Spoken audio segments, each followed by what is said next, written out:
Good day, folks. I'm going to talk about the evacuation of Dunkirk today because this year, 2020, will mark the 80th anniversary of the evacuation of more than 300,000 Allied soldiers from the beaches of Dunkirk, France, between May 26 and June the 4th.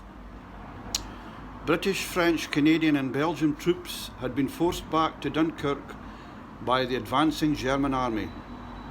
Nearly all the escape routes to the English Channel had been cut off. A terrible disaster had appeared inevitable. At the time, Prime Minister Winston Churchill called it a miracle of deliverance.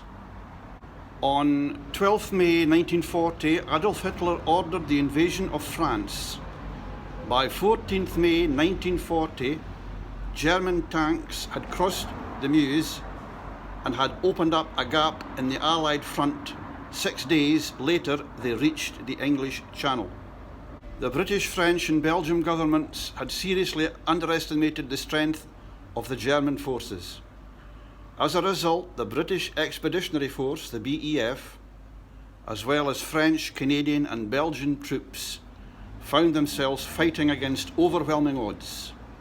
Before long, the Allied forces had retreated to the harbour and beaches of Dunkirk, where they were trapped, a sitting target for the Germans.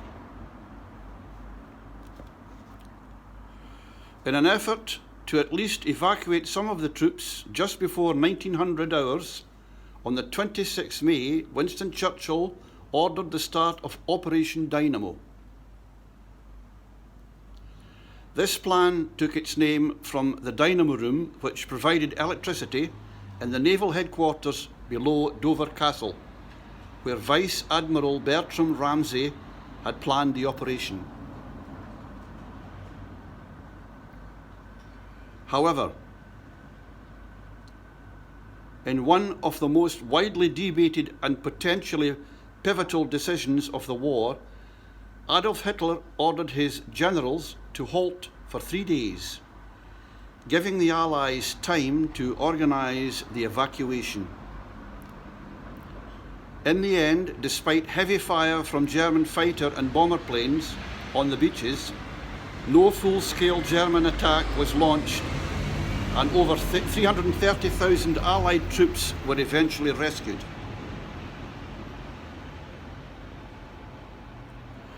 The evacuation was by no means straightforward. Before long, the harbour became particularly blocked by ships sunk during the constant raids from enemy aircraft. It became necessary to take the troops off the nearby beaches, an almost impossible task because of shallow water which prevented large ships from coming in close to shore. Small ships were needed to ferry the troops from the beaches to the larger ships. 700 of these little ships were used. Many of the smaller vessels, such as motor yachts, fishing boats, etc., were privately owned, although a large number of these ships were taken across the English Channel by Navy personnel. Many were also taken over by their civilian owners. It is thought that the smallest boat to make the journey across the Channel was the Tamsin, an 18-feet open-top fishing boat now on display at the War Museum, Imperial War Museum, that is. The escape captured the minds and hearts of the British people at a time when it seemed that they too would soon be invaded. But was actually a defeat appeared like a victory when so many men were brought back safely to England. The Miracle of Dunkirk.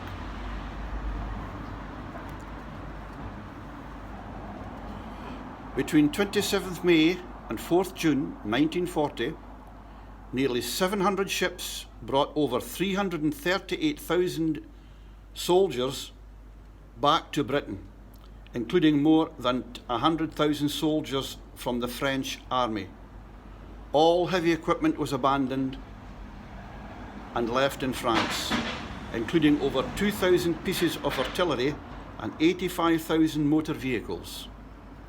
Also left behind were more than 440 British tanks that had been sent to France with the BEF. That's the British Expeditionary Force. The phrase Dunkirk spirit is still in use today to describe British people banding together in the face of adversity. So there we are, folks, the 80th anniversary from this year, 2020, of the evacuation of Dunkirk. And it was truly a great feat of achievement. So there we are, folks. That's the Dunkirk spirit. Signing off for now, Munro's journalist. Thanks for viewing, and we'll catch you on the next journey. Bye for now.